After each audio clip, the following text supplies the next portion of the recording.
Hi guys, this is Angelique, and today we're going to look at income elasticity of demand, otherwise known as YED, and how we use it to discern between normal goods and inferior goods.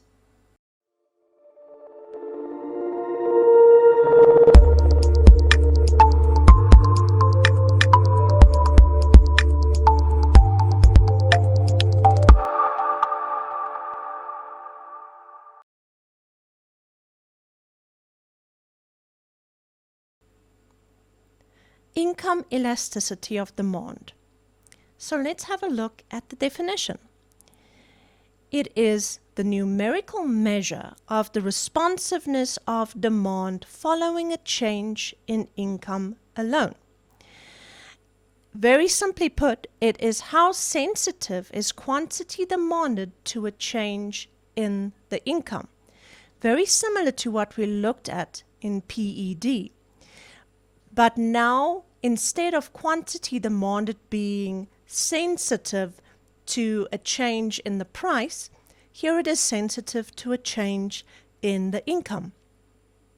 It says there as well, if income is responsive, then it is elastic, meaning normally a value greater than 1 would be seen as elastic, as we looked at it in PED.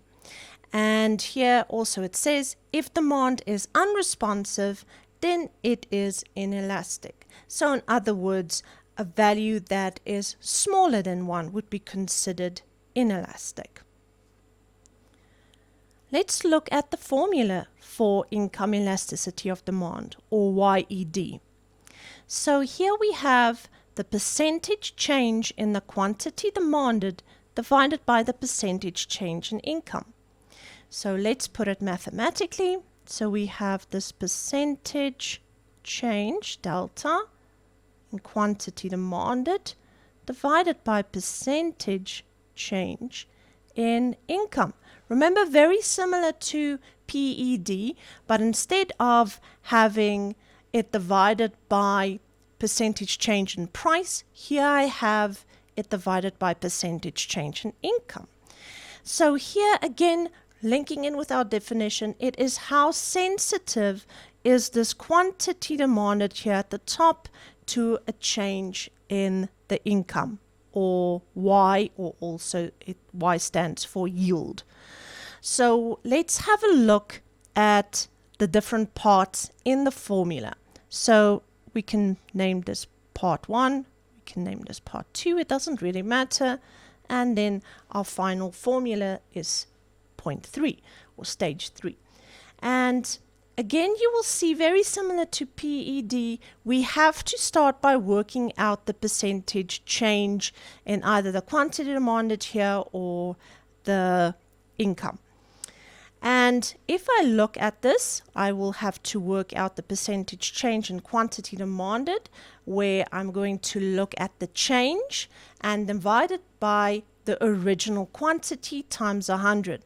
And the same goes for my income. I'm going to look at the income change, that difference, divided by the original income times 100. But you'll understand it a little bit better when we do an example together. When we are looking at income elasticity of demand, we are looking at it for a reason. And the reason is we want to distinguish between normal goods and inferior goods. So we say that when there's an increase in income and it leads to an increase in demand for that product, we say that that product is a normal product, because the relationship between the increase in the income, which leads to an increase in demand, is a positive relationship. Now, when the result is negative, so say for example, there's an income increase, but now for that same product, there's a decrease in demand. We say that that relationship between that increase in income, which leads to a decrease in demand, is a negative relationship, and then hence that product is seen as an inferior product. The sign in front of our YED value will tell us if the product is normal or if it is inferior. So as I mentioned, that relationship between my quantity demanded and income, if it has a positive relationship, we say that the YED or that product is a normal product. And then if it is negative, it is an inferior product. Just to give you an example of a normal type of product. A normal type of product would be food items. As soon as my income starts increasing, I'll buy more and more food, perhaps because I can afford to buy more food. But say, for example, an inferior product. Now I got a salary increase, or there's an increase in income of people in general. Now people will shop around. Instead of going for a product that was within budget, now perhaps they can go for something that's more luxury. Example time.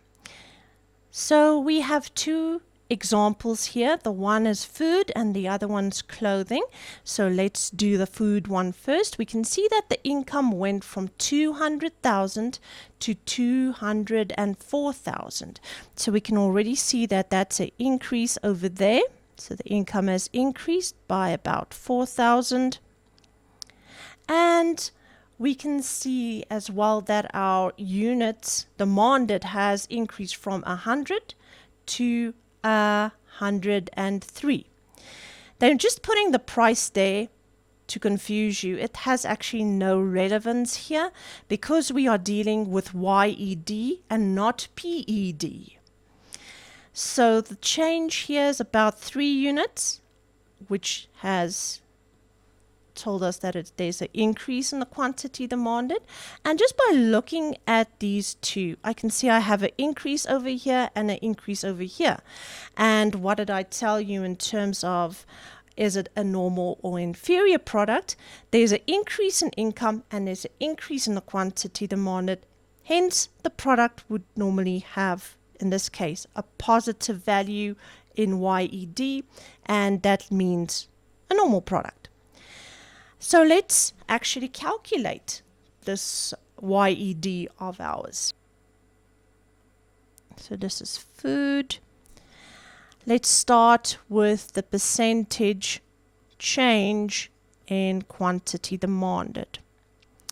So our quantity demanded went from 100 units to 103 units. So there's a difference of 3 and it's an increase. Now let's go to the formula for working out any percentage change. So it says we have to look at the difference or the change divided by the original times 100. So our change is 3. Our original quantity was this 100 times 100, and that should give me 3%. And this is an increase. Now let's look at the percentage change in income. Now our percentage change in income is, again, I'm going to use the change formula, but our income went from 200,000 to 204,000, which means there is a 4,000 increase in income. Now, our change is 4,000 again,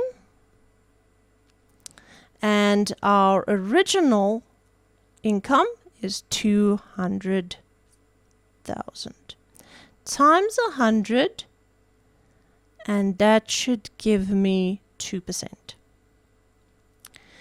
Now I can go back to my original formula for YED, and that states that I have to take the change in the quantity demanded, which is 3, in this case plus, and this one is also a plus because my income has increased, and I have to divide it by that income change, which is a plus, and then I get a positive value of 1.5. And that is going to tell me that positive is telling me it's a normal product, right? So as my income has increased, so it has led to an increase in the quantity demanded for that product, which is food in this case. And this 1.5 value will tell me that it is greater than 1, which also indicates that this is elastic. So in other words, food is a normal product and it has a very elastic value. So guys, I just want to show it again in a nicer format than my scribblings on the screen. So here we have the working out of our percentage change in income. And here I have a nicer layout for food. So this one was for my food item in my example. So it showed a percentage change in the income, which I showed you just now. And it showed the quantity demanded of 3%, and it showed that it was a normal product with a very elastic value. Let's look at cheap clothing as our second example here.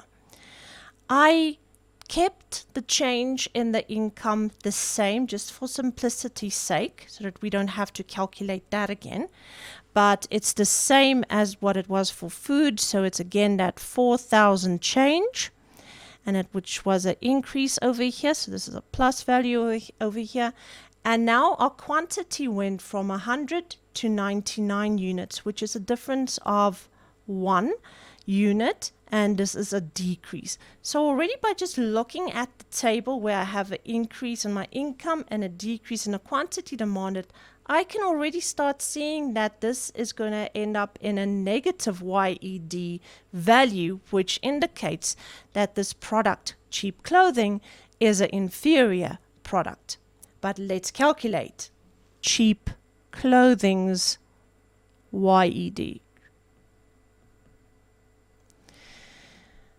Again, we can start with the percentage change in the quantity demanded, and we can see that the quantity demanded went from 100 to 99 units. So in other words, there's a difference of 1 decrease, so a negative. So our quantity demanded change is going to be negative. So let's go again and calculate the change. So the change is 1, and my original was 100 units times 100, and that should give me 1%. But remember, minus 1% because it's a decrease. And now we already worked out that percentage change in my income, and that stayed the same. I'm not going to do that again. It's the same as for food, and that value was 2%.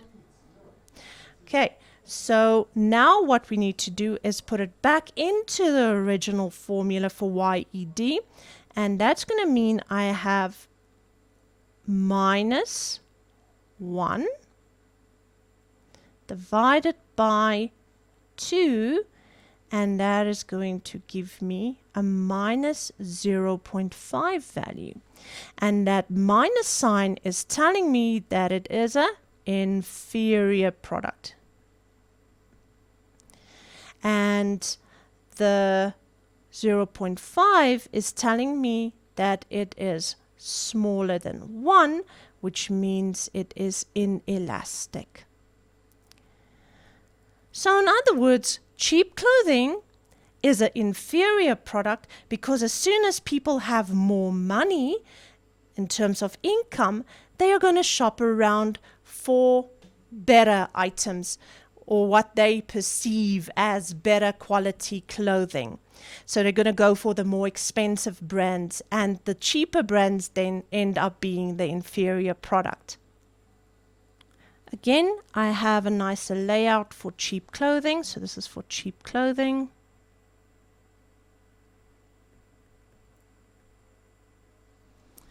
And we can see that I have my change in my income as 2%, which I worked out the same for food because I kept the example simple. And then my change in the quantity demanded is 1%. And remember, it's a decrease, so it's minus 1%. And my income has increased, which gave me a value of minus 0.5, which indicates that I have an inferior product with an inelastic value. Awesome. So I hope you guys understand YED a little bit better, and that you understand that we use it to distinguish between normal products and inferior products, and that businesses also need to consider this when adjusting their supply. In other words, if there's a decrease in income and people no longer demand your product, then you'll have to adjust your supply accordingly. I hope this video was helpful. So please go and like this video and subscribe to my channel. And I hope to see you guys really, really soon. Bye.